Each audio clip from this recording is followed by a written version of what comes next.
വാസ്തവത്തിൽ ഇപ്പോൾ ഞാൻ പെട്ടെന്ന് തിരക്കിലാണ്. ഞാൻ കുട്ടല്ലൂർ പോയിരുന്നു. അവിടെ സഹകരണ സംഘത്തിൻ്റെ പാത്രം കൊടുക്കുന്ന പരിപാടിൻ്റെ ഞാൻ പോകാതിരിക്കുകയായിരുന്നു. അപ്പോഴാണ് ശ്രീമതി നിർബന്ധിച്ചത്. എന്തായാലും ഞാൻ പോയി. അവിടെ വലിയ ക്യൂ ആയിരുന്നു. അപ്പോൾ ചിലരെല്ലാം പറഞ്ഞു, ഈ ഇത്രയധികം ആളുകൾക്കൊന്നും ഭയങ്കര രോഷമുണ്ടല്ലോ. ഇപ്പോൾ കുട്ടല്ലൂർ സഹകരണ സംഘത്തിൻ്റെ പ്രശ്നങ്ങളെക്കുറിച്ച് ജനങ്ങൾക്ക് ഭയങ്കര എതിർപ്പുണ്ട്. അത് ശരിയാണ്. ആ മുൻവിധിയോടുകൂടി കാണുന്നവർ പലരുണ്ടാവും. അതുപോലെ തന്നെ പ്രതീക്ഷ നശിച്ച ആളുകളുണ്ടാവും, പ്രതീക്ഷ അല്പമുള്ള ആളുകളുണ്ട്, പലരുണ്ടാവും. അത് നമുക്ക് ക്യൂവിൽ നിന്ന് കാണാൻ സാധിക്കും, വരിയിൽ നിന്ന്. ഒരു വലിയ വരിയാണ്. ഞാൻ മടങ്ങിപ്പോകണമെന്ന് വിചാരിച്ചു. ശ്രീമതി നിർബന്ധിച്ച കാരണമാണ്. ആളുകൾക്ക് ആകെ കൂടി കിട്ടുന്ന ഒരു സന്തോഷം ഇതാണ്. ഇപ്പോൾ അഞ്ചേരി കാർഷിക സംഘത്തിൽ കൊടുത്തിരുന്നു. അന്നേ ദിവസം മാത്രമേ കൊടുക്കുന്നുള്ളൂ. വർഷത്തിൽ ഞാൻ പറയും, ഈ ഇങ്ങനെയുള്ള പ്രശ്നം നടക്കുന്ന കാരണം ഈ ആളുകൾക്ക് വന്ന് എപ്പോഴെങ്കിലും വന്ന് വാങ്ങിക്കാനുള്ളൊരു അവസ്ഥ ഉണ്ടാക്കി കഴിഞ്ഞാൽ അവർക്കൊരു മനസ്സമാനം ഉണ്ടാവും. കാര്യം അതിൻ്റെ പ്രായോഗിക പ്രശ്നമുണ്ട്. വെറുതെ വേസ്റ്റായിട്ട് പോകുന്ന എല്ലാ വർഷവും കുറേ പാത്രങ്ങൾ ബാക്കിയായിരിക്കും. അപ്പോൾ അതും നഷ്ടമാണ്. അതുകൊണ്ടാണ് കുറച്ച് കൊടുക്കണം. അത് വളരെ ശരിയാണ്. അപ്പോൾ ഞാൻ ചെന്നപ്പോൾ ഇതുപോലെ സംസാരം കേട്ടപ്പോൾ ഞാൻ പറഞ്ഞു, നോക്കാം നമുക്ക്. അപ്പോൾ ഞാൻ അതിൻ്റെ പ്രസിഡൻ്റൊക്കെ കണ്ടപ്പോൾ പറഞ്ഞു, അല്ല, ഞാൻ ചോദിച്ചു സത്യമായിട്ട് ഇത് പാത്രം കൊടുക്കാൻ പറ്റുമോ? തീർച്ചയായിട്ടും പാത്രം കൊടുക്കാൻ പറ്റുമോ? ഇപ്പോൾ 3 വരി എന്നുള്ളത് നമുക്ക് 7 ബൂത്താക്കി മാറ്റാം. വളരെ വളരെ വളരെ ക്രിയാത്മകമായ രീതിയിലാണ് ബാബുദച്ചനാടൻ പ്രതികരിച്ചത്. അതുപോലെ തന്നെ കുറച്ച് കഴിഞ്ഞപ്പോൾ പാത്രങ്ങളെത്തിയപ്പോഴേക്കും ചിലർ പറഞ്ഞു, പാത്രമൊന്നും കൊടുക്കാൻ കഴിയില്ല, അവർ വെറുതെ പറ്റിക്കുകയാണെന്ന് പറഞ്ഞു. അങ്ങനെ പറ്റും, നമുക്ക് അറിയാതെ പറയരുത്, നമുക്ക് അറിഞ്ഞിട്ടേ പറയാൻ പാടുള്ളൂ. തെറ്റുകൾ കുറ്റങ്ങളൊക്കെ ഉണ്ട്, അത് തിരുത്തന്നെ വേണം. അപ്പോൾ അതിൻ്റെ ഇടയിൽ ഒരാൾ പാത്രം വന്ന് എപ്പോഴും പറഞ്ഞു, ഇതൊന്നും തയ്യില്ല, അതുകൊണ്ട് ആകെ കുറച്ചുള്ളൂ. ഞാൻ പറഞ്ഞു, നിങ്ങൾ കിട്ടിയില്ലെങ്കിൽ നമുക്ക് പറയുന്ന അർത്ഥം. അപ്പോഴും ക്യൂവിൻ്റെ പ്രശ്നം, തള്ളിക്കയറ്റം, അങ്ങനെ ഒട്ടേറെ. എന്നാലും കഴിഞ്ഞുള്ളത്തേക്കാൾ കൂടുതൽ ആളുകൾ വരും ചെയ്തു. വാസ്തവത്തിൽ ഞാൻ കുറേ കഴിഞ്ഞിട്ടാണ് വാങ്ങിച്ചത്. ഭാര്യ വാങ്ങിച്ചിട്ടും ഞാൻ വാങ്ങിച്ചില്ല. വളരെ വേറൊരു ബൂത്തും കൂടി ഇട്ട് വളരെ നല്ല രീതിയിലാണ് അവിടുത്തെ ഭരണസമിതി അംഗങ്ങളെല്ലാം പെരുമാറിയത്. സത്യനാടൻ തന്നെ, പ്രസിഡന്റ് തന്നെ അതിന് മുൻകൈ എടുത്തു. കണ്ടംകുളത്തിലെ ജോമാൻ എനിക്ക് പ്രയാസമൊക്കെ ഉണ്ട് വാസ്തവത്തിൽ. എന്താ കാരണം വെച്ചാൽ, ഞാൻ തന്നെ ഈ കുട്ടല്ലൂർ സഹകരണ സംഘത്തിനെതിരായിട്ട് സംസാരിച്ചിട്ടുണ്ട്. അത് വ്യക്തിപരമല്ല, തീർച്ചയായും തെറ്റിന് ജനങ്ങൾക്ക് ഏറ്റവും പ്രതീക്ഷ അല്ലെങ്കിൽ അവർക്ക് ഏറ്റവും അടുത്തുള്ള സ്ഥലമാണ് സഹകരണ സംഘം. അപ്പോൾ ആ സഹകരണ സംഘത്തിലെ ഏറ്റവും മാന്യമായി, പണ്ട് കാലത്ത് ഈ കോൺഗ്രസ്സുകാർ ഭരിക്കുന്ന ആളുകൾ ഇതുപോലെ പലവിധ പഠിത്തങ്ങൾ ചെയ്തിട്ടുണ്ട്. അതില്ല, ഇടതുപക്ഷക്കാരിൽ അത് പ്രതീക്ഷിക്കുന്നില്ല. ഇപ്പോൾ പുത്തൂർ സൊസൈറ്റിയിൽ കോൺഗ്രസ്സുകാർ അഴിമതി നടത്തിക്കൊണ്ട് അവിടുത്തെ നാട്ടുകാരും പള്ളിക്കാരും ഇടതുപക്ഷക്കാർ വന്നാൽ മാത്രമേ ഇത് രക്ഷപ്പെട്ടുള്ളൂ എന്ന് വിശ്വസിച്ച് പ്രവർത്തിച്ചിട്ടിരുന്നു. ഇതുപോലൊരു മാനസികാവസ്ഥയുണ്ട്. അത് മാറിപ്പോകുന്നത് എല്ലാവരും കണക്കാണെന്ന് വന്നാൽ അതിതീവ്ര ഗ്രൂപ്പുകൾക്കും രാഷ്ട്രീയമില്ലാത്ത അരാഷ്ട്രീയവാദികൾക്കും അത് പ്രയോജനപ്രദമാവുകയും ചെയ്യും. ഇവിടെ ഇപ്പോൾ ഈ 2-3 സംസാരം ആളുകളിൽ നിന്നുണ്ടായപ്പോൾ എനിക്ക് ഉറപ്പില്ല, അത് ഇനി പുലുവലി വഴിയിൽ വെച്ചിട്ട് കൊടുക്കാണ്ട് വരുമോ, നമ്മുടെ കൺമുമ്പിൽ കാണുമോ. ഞാൻ ക്യൂവിൻ്റെ അവിടെയും കുറച്ച് ആളുകളോട് സമാനപൂർവ്വം സംസാരിക്കുകയും ചെയ്തു. പിന്നെ ഞാൻ പറഞ്ഞു വന്നത്, ഞാൻ വിമർശനാത്മകമായി തീർച്ചയായിട്ടും സംസാരിച്ചിട്ടുണ്ട്, ഇനിയും സംസാരിക്കും.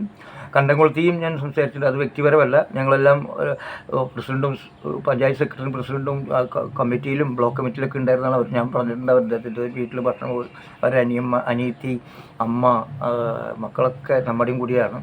അപ്പോൾ ഞാൻ ഈ അടുത്ത് ഞങ്ങൾ പച്ചക്കറി ചന്ത തുടങ്ങി വെച്ചിട്ടുണ്ട് വല്ലൂർ കൃഷിഭവൻ്റെ കീഴിൽ. ആർക്ക് വേണം കൊണ്ടുവരാൻ പച്ചക്കറി, ഏതും മുട്ടയോ വേപ്പിലയോ അല്ലെങ്കിൽ മുളകോ കൊണ്ടുവരാം. ചിലവായിരിക്കും അവരെന്നെ കൊണ്ടുപോകണം. മാർക്കറ്റ് റേറ്റുകൾ കുറച്ച് കൊടുക്കും. കർഷകർ തമ്മിൽ ബാർട്ടർ സിസ്റ്റം പോലെ വില കുറച്ച് മേടിക്കാവുന്നതാണ്. അങ്ങനൊരു വളരെ തുറന്നൊരു സംഗതിയായിരുന്നു. അതിൽ കണ്ടംകുളത്തിയാണ് അതിൻ്റെ ഉദ്ഘാടനം ചെയ്തത്. ഞാൻ കണ്ടു. ആദ്യമൊക്കെ എനിക്കൊരു വിഷമമുണ്ടായിരുന്നു, ഇയാളെ കുറിച്ചിട്ട് ഞാൻ കുറേ സംസാരിച്ചല്ലോ, അതിൻ്റെ പ്രയാസം. പക്ഷേ എനിക്ക് പിന്നെ തോന്നി, ഞാൻ അങ്ങനെ തെറ്റല്ലല്ലോ ചെയ്തത്. അയാൾക്കും തോന്നിയില്ല. ഇന്നിപ്പോൾ അദ്ദേഹത്തിൻ്റെ മകനെ കണ്ടു, എന്നോടും ഒരു പരിവും കണ്ടില്ല. ലതയെക്കുറിച്ച്, അവരുടെ ഭാര്യയെക്കുറിച്ചൊക്കെ, അവരുടെ അമ്മ എല്ലാം എനിക്കറിയാം. അവരുടെ അസുഖം ഉണ്ടെന്നറിയാം. ഇതുവരെ പോയിട്ടില്ല. അപ്പോൾ അവരോടും കൂടി സംസാരിച്ചിട്ടാണ് വിളിച്ചത്. ഞാൻ പറഞ്ഞത്, തീർച്ചയായിട്ടും തെറ്റ് വന്നാൽ തിരുത്തപ്പെടണം, തിരുത്താൻ ശ്രമം നടത്തണം. തീർച്ചയായിട്ടും സഹകരണ സംഘങ്ങളുടെ ജോലി എനിക്ക് തോന്നുന്നു വാസ്തവത്തിൽ PSCക്ക് വിടണം തന്നെയാണ്. മാത്രമല്ല, ഈ ഭരണസമിതി അംഗങ്ങൾക്ക് നന്നായി ഈ സഹകരണ സംഘ നിയമങ്ങളെ പഠിപ്പിക്കണം. ഇപ്പോൾ അവർക്കറിയില്ല, മിനിറ്റ്സിൽ ഒപ്പിട്ടു, അതിൽ തിരുത്തുന്നത് അറിയില്ല, എന്തെല്ലാം ചെയ്തു എന്നറിയില്ല.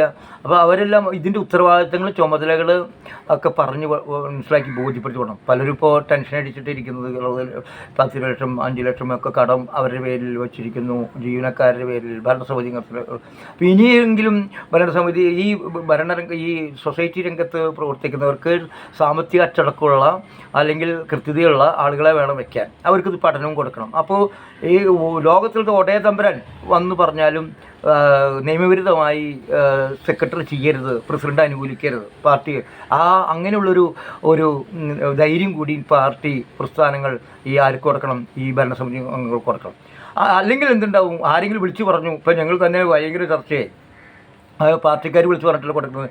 നിയമത്തിന് മുന്നിൽ പാർട്ടിക്കാർ വിളിച്ചു കൊടുക്കുന്നൊരു തെളിവില്ല. അങ്ങനെ പറഞ്ഞാൽ നിയമത്തിന് മുന്നിൽ അവർക്ക് എതിരെ കേസെടുക്കാൻ സാധിക്കുമെന്ന് എനിക്ക് തോന്നുന്നില്ല. അത് സെക്രട്ടറിയും പ്രസിഡന്റും ഭരണസമിതി അംഗങ്ങളുടെ ചുമതലയാണ്. തങ്ങളുടെ ബൈലോ അനുസരിച്ച് പ്രവർത്തിക്കാൻ പാടുള്ളൂ എന്നുള്ളൊരു ധാരണ വരണം. ഇതിൽ നിന്ന് പാഠം പഠിക്കണം. നമ്മുടെ പുതിയ വരുന്ന കുട്ടികൾക്ക് അറിയില്ല. അവർ വിചാരിക്കും ഇതെല്ലാം ഗംഭീരമാണ്. ഇപ്പോൾ വലിയ ആവേശം കാണിച്ച് അവസാനം വീണ് പോകുന്ന ആളുകളായി മാറരുത്. നമ്മൾക്ക് ഒരു സഹകരണ സംഘം എന്ന് പറഞ്ഞാൽ ഏറ്റവും സാധാരണക്കാരെയാണ്. അവരുടെ കണ്ണീരാണ്. അവർ ചെറിയ പെൻഷൻ ഒക്കെ മേടിച്ച് ഒരുക്കി പിടിച്ച് 2 ലക്ഷമോ 3 ലക്ഷമോ കിട്ടാണ്ട് വരുമ്പോൾ അവർക്ക് പ്രയാസം വരും. അതുകൊണ്ട് നമ്മൾ ജാഗ്രത. ഇത് വലുതാണ്. കോർപ്പറേറ്റ് കമ്പനികളൊക്കെ വലിയ കള്ളത്തരമാണ് ചെയ്യുന്നത്. വാസ്തവത്തിൽ വലിയ കള്ളത്തരം ചെയ്യുന്നത് നമുക്കറിയാൻ സാധിക്കും. ലോക്കർ മാറ്റുന്നത്, അതുപോലെ തന്നെ കള്ളപ്പണം അതിൽ ഒളിപ്പിച്ച് വെക്കുന്നത്, ട്രാൻസാക്ഷൻ വല്ലതും നടക്കുന്നത് മാനേജറുമായിട്ട്. പക്ഷേ സഹകരണ സംഘങ്ങൾ അങ്ങനെ ആയിക്കൂടാ. അതാണ്. ഉണ്ടെങ്കിൽ തീർച്ചയായിട്ടും അവിടെ ഫ്രാക്ഷൻ ഉണ്ട്. ആ ഫ്രാക്ഷൻ ശക്തപ്പെടണം, എതിർക്കണം. എന്തായാലും എനിക്ക് തോന്നുന്നു, ഞാൻ വഴിയിൽ ഒരു ദിവസം കണ്ടു, ഇതിനെ മനസ്സിൽ പലവരും എനിക്കറിയാം. അവർ ഭയങ്കര പ്രയാസമുണ്ട്, പ്രശ്നമുണ്ട്, സംഘർഷമുണ്ട്. അവർ ഓടി നടക്കുകയാണ് പിരിക്കാൻ. പലരും ലോൺ എടുത്തിട്ട് തിരിച്ചടച്ചിട്ടില്ല. കോവിഡിൻ്റെ കാലമായതുകൊണ്ട് തിരിച്ചടയ്ക്കാൻ പറ്റില്ല. അവരെല്ലാം തിരിച്ചടപ്പിക്കുന്നു എന്നാണ് ഞാൻ മനസ്സിലാക്കുന്നത്. അതുകൊണ്ട് ഈ ഭരണസമിതി അംഗങ്ങൾ നല്ലത് ചെയ്യുന്ന കാര്യത്തിൽ ഞാൻ അനുകൂലിക്കുന്നു. ആ തരത്തിൽ വിശ്വാസം വീണ്ടെടുക്കട്ടെ. അതുപോലെ തന്നെ ജീവനക്കാർ ശത്രു വൈര്യനിരാധന ബുദ്ധിയോട് പെരുമാറരുത് എന്നാണ് എനിക്ക് പറയാനുള്ളത്. തീർച്ചയായിട്ടും ഇതിൽ അലഗേഷൻ ഉണ്ടായിട്ടുണ്ട്. ഇനി ഇത് ഉണ്ടാവാതിരിക്കാൻ നോക്കണം. അതിന് എല്ലാവരും ആക്കണം. നമ്മളെല്ലാ രാഷ്ട്രീയ കക്ഷികളും അതുപോലെ തന്നെ അഭ്യുദയകാംക്ഷികളും സഹകരണ സംഘങ്ങൾ നശിപ്പിക്കാനല്ല നോക്കേണ്ടത്, മറിച്ച് വിജയിപ്പിക്കാനാണ്. എന്നാൽ വിമർശിക്കും വേണം. ഏത് വിമർശനത്തെയും അവിടെ തന്നെ ക്യൂണ്ടായപ്പോൾ ആളുകൾ ഇടയെ കയറുന്ന ആളുകളെ എതിർത്തു. ഞാൻ പറഞ്ഞത് നല്ലതാണ് വാസ്തവത്തിൽ. അത് പിന്നീട് പരിഹരിച്ചു വാസ്തവത്തിൽ. അതും കുട്ടികൾ പ്രസിഡന്റ് തന്നെ മുൻകൈയെടുത്ത് ചെയ്തതിൽ വളരെ സന്തോഷമുണ്ട്. അവരോട് തട്ടിക്കയറാനും വലിയ കണ്ണുരുട്ടിയില്ല. അതെല്ലാം നല്ല ലക്ഷണമായിട്ടാണ് എനിക്ക് തോന്നുന്നത്. എന്തായാലും തെറ്റുകളുണ്ടെങ്കിൽ തിരുത്താനും മറ്റുള്ളവരുടെ വാക്കുകൾ കേൾക്കാനും മുഖം നോക്കാതെ സംസാരിക്കാനുള്ള കഴിവ് നമ്മുടെ കുട്ടികൾക്ക് ഉണ്ടാവട്ടെ, പൊതുസമൂഹത്തിനുണ്ടാവട്ടെ എന്നാണ് ആദ്യമായിട്ട് ഞാൻ പറയാനുള്ളത്. നേരത്തെ ഞാൻ പറഞ്ഞു, പച്ചക്കറി ചന്ത തുടങ്ങിയതിൻ്റെ എല്ലാ തിങ്കളാഴ്ചയും ശ്രീനാരായണ സംഘം ഹാളിലാണ് നടക്കുന്നത്. അവർ പൈസ ഒന്നും വാങ്ങിക്കുന്നില്ല. ഇതിൻ്റെ നിൽക്കുന്ന ആളുകളും ഞങ്ങളും പൈസ വാങ്ങിക്കുന്നില്ല. യാതൊരു ലാഭേച്ഛ കൂടാതെ നടത്തുന്ന പരിപാടിയിലേക്ക് എല്ലാവരെയും സകൃഷ്ടം സ്വാഗതം ചെയ്യുകയാണ്. അതും കൂടി സന്തോഷകരമായിട്ട് ഞാൻ പറയുകയാണ്. മറ്റൊന്നത്, ഞാൻ ഈ പുസ്തകം KS സദാനന്ദൻ്റെ പുസ്തകമാണ്. വിവേകാനന്ദൻ സർഗാത്മക സന്യാസത്തിൻ്റെ ശില്പി എന്നാണ് ഈ പുസ്തകം പേരിട്ടിട്ടുള്ളത്. ഈ പുസ്തകം വായിച്ചിട്ട് റിവ്യൂ ചെയ്യണമെന്നാണ് എൻ്റെ ആഗ്രഹിച്ചത്. ഞാൻ ഈ പുസ്തകത്തിന് പൈസയൊന്നും കൊടുത്തിട്ടില്ല. പൈസ കൊടുക്കണ്ടേ എന്ന് ആലോചിച്ചിട്ടാണ് ഞാൻ ഇരിക്കുന്നത്. പക്ഷേ ഞാൻ പൈസ കൊടുത്തിട്ടില്ല, വാങ്ങിച്ചിട്ടുണ്ട്. എന്തായാലും ഇത് വായിക്കണമെന്ന് എനിക്ക് വിവേകാനന്ദനെ കുറിച്ചിട്ട് ഞാൻ പല പ്രസംഗത്തിലും സംസാരത്തിലും ഞാൻ ചൂണ്ടിക്കാണിച്ചിട്ടുള്ളതാണ്. എന്താ കാരണം എന്ന് വെച്ചിട്ടുണ്ടെങ്കിൽ, ഒരു ശുഭപ്രതീക്ഷയുടെ ലക്ഷണം കൂടിയാണ് ആ തരത്തിൽ ഈ പുസ്തകം. കാരണം നമ്മുടെ ധാരണ ഈ എല്ലാ സന്യാസിമാരും ഒരേപോലെയാണ്, എല്ലാ പള്ളിയിൽ തച്ചന്മാരും ഒരേപോലെയാണ്, എല്ലാ മുസ്ലിം പണ്ഡിതന്മാർ ഒരേപോലെയാണ്. അല്ല എന്നാണ് കണക്കാക്കുന്നത്. സൂഫി വര്യന്മാരെ കുറിച്ചിട്ട് മുസ്ലിമുകളിലെ തിരുത്തൽവാദ പരിഷ്കരണവാദികളും ഒക്കെ എല്ലാ മതങ്ങളിലും ഉണ്ടായിട്ടുണ്ട്. അപ്പോൾ നമുക്ക് പ്രതീക്ഷയ്ക്ക് വഴിയുണ്ട്. ഹിന്ദുക്കൾ തന്നെ നല്ല ഹിന്ദുക്കൾ, നല്ല മുസ്ലിമുകൾ, നല്ല ക്രിസ്ത്യാനികൾ, നല്ല കമ്മ്യൂണിസ്റ്റുകാർ, നല്ല കോൺഗ്രസ്സുകാർ ഒക്കെ ഇതിൻ്റെ ഉള്ളിൽ നിന്ന് പടപൊരുതേണ്ടതുണ്ട്. ആ പടപൊരുത ഒരു നാൾ വിജയിക്കും എന്നും കൂടിയാണ് ഇതിൽ നിന്ന് ഞാൻ മനസ്സിലാക്കുന്നത്. അപ്പോൾ നമ്മുടെ ഹൈന്ദവ ഇന്ത്യ എന്നുള്ളത്, ഹിന്ദുസ്ഥാൻ എന്നുള്ളത് പിന്നീട് ഉണ്ടായിട്ടുള്ള പേർഷ്യൻ, അതൊക്കെ നമുക്ക് പലപ്പോഴും അറിയാം. ഇവിടെ പുരാതനമായിട്ടുള്ള ഒരു കുറേ സംസ്കൃതി ഉണ്ട്. നമ്മുടെ ചാർവാകനും അതുപോലെ തന്നെ സുശ്രുതനും അതുപോലെ തന്നെ കണാഥനും ഒക്കെ നമുക്ക് കാണാം. അപ്പോൾ ഈ നമ്മൾ ആത്മീയവാദത്തിൻ്റെ തലം ഉള്ളപ്പോൾ തന്നെ ഭൗതികവാദത്തിൻ്റെ തലവും നമുക്ക് ഇവിടെ കാണാൻ സാധിക്കും. അപ്പോൾ എത്ര തന്നെ അടിച്ച് ബുദ്ധൻ്റെ സന്യാസവും ജൈന വിഹാരങ്ങളൊക്കെ തകർത്തിട്ട് അവിടെ ക്ഷേത്രങ്ങൾ പണിതിട്ടുണ്ട്. ഇപ്പോൾ ക്ഷേത്രങ്ങളെക്കുറിച്ചിട്ടുള്ള മധുരയിലെ മൈസൂർ രാജസ്ഥാനത്തെ ദർഗയെല്ലാം പൊളിക്കാനുള്ള അല്ലെങ്കിൽ അത് ഒരു വിവാദത്തിലേക്ക് കൊണ്ടുവരാനുള്ള ശ്രമങ്ങൾ നടത്തിക്കൊണ്ടിരിക്കുകയാണ്. വാസ്തവത്തിൽ അങ്ങനെ നോക്കുകയാണെങ്കിൽ ഇവിടെ ആദിമ പുരാതനമായിട്ടുള്ള എത്രയോ ഇപ്പോൾ ആദിമ മനുഷ്യരുണ്ടായിരുന്നു, ദ്രാവിഡന്മാരുണ്ടായിരുന്നു, അതുപോലെ തന്നെ പലരുടെയും ക്ഷേത്രങ്ങൾ ജൈനന്മാരും ബുദ്ധന്മാരും ക്ഷേത്രങ്ങളൊക്കെ ഹിന്ദു ക്ഷേത്രങ്ങളായി മാറിയിട്ടുണ്ട്. അതെല്ലാം തിരിച്ചു കൊടുക്കണം വാസ്തവത്തിൽ. അപ്പോൾ നമ്മളിങ്ങനെ പാരമ്പര്യത്തിലേക്ക് തിരിച്ചു പോയാൽ നമ്മളുടെ അവസാനം എത്തുന്നത് ഇപ്പം ഇന്നത്തെ കണ്ടുപിടുത്തൽ ആഫ്രിക്കയിലാണ്. അപ്പോൾ അതുകൊണ്ട് നമ്മൾ ഈ ഏകശിലമായിട്ടുള്ള അല്ലെങ്കിൽ ഒരു ഇല്ലാത്ത ആളുകളാണെന്നുള്ള ധാരണ നമ്മൾ തിരുത്തേണ്ടതാണ്. നമ്മൾ സങ്കുലിതമാണ്, നമ്മൾ കൂടിച്ചേർന്നവരാണ്. പല സംസ്കാരം കൊണ്ട്, ഭാഷ കൊണ്ട്, നിറം കൊണ്ട്, ജാതി കൊണ്ട്, ക്രോമസോമുകൾ എല്ലാം നമ്മൾ ഇഴുകിച്ചേർന്നവരാണ്. അപ്പോൾ ഇതിനിടയിൽ ഇങ്ങനെയുള്ള വൈവിധ്യങ്ങളായ ചിന്താധാരകളുണ്ടാവും. ഒരു കാലത്ത് അത് അടിച്ചമർത്തപ്പെട്ട ബുദ്ധനും ഈ ഹൈന്ദവ ആത്മീയത നിലനിൽക്കുമ്പോൾ തന്നെയാണ് അതിൻ്റെ ഭ്രാന്ത്, അതിൻ്റെ അനാചാരങ്ങൾ, അതിൻ്റെ ദോഷങ്ങൾ മനസ്സിലാക്കി നൊന്നിട്ടാണ് സിദ്ധാർത്ഥൻ അത് ബുദ്ധനായി മാറുന്നത്. ബുദ്ധ ജൈനനും ഒക്കെ ഇത് പറയുന്നത് ഈ അന്ധവിശ്വാസ അനാചാരം എന്തിനാണെന്ന്. അപ്പോൾ ഇതിൽ തന്നെ അങ്ങനെ നമ്മൾ കാണുന്നുണ്ട്. അപ്പോൾ അതുകൊണ്ട് ഇവരെത്ര തന്നെ ഹൈന്ദവ തീവ്രവാദികളും എല്ലാ മത മൗലികവാദികളായാലും രാഷ്ട്രീയ മൗലികവാദികളായാലും കുറച്ച് പേരെങ്കിലും ഈ മൗലികവാദത്തിനപ്പുറം മനുഷ്യ സ്വാതന്ത്ര്യത്തിൻ്റെ മാനവികതയെ സ്നേഹിക്കുന്നവർ ഉണ്ടാകുക തന്നെ ചെയ്യും എന്നാണ് എൻ്റെ വിശ്വാസം. അവർ ചിലപ്പോൾ ആദ്യകാലങ്ങളിൽ വധിക്കപ്പെടാം, ആദ്യകാലം അടിച്ചമർത്തപ്പെടാം, അവർ പലതും നഷ്ടപ്പെടാം. എന്നാൽ പോലും ഈ ചിന്താധാരയെ ലോകത്തു നിന്ന് പിഴുതെടുത്ത് കളയാൻ ആർക്കും കഴിയില്ല. ഇവിടെ നമ്മൾ കാണുന്നത് അത് തന്നെ കേരളം ഇണ്ടന്തുരുത്തി മനയിൽ നമ്മൾ കണ്ടു. ഗാന്ധി ചെന്നപ്പോൾ ആ ഇണ്ടന്തുരുത്തി മനയിലത്തെ നമ്പൂരി വേണമെങ്കിൽ ശുദ്ധനായിരിക്കാം, നിലവിലൊരു സമ്പ്രദായം അനുസരിച്ച് ജാതി വ്യവസ്ഥ അനുസരിച്ച് ഗാന്ധിയെ കയറ്റാൻ സാധിക്കുമായിരുന്നില്ല.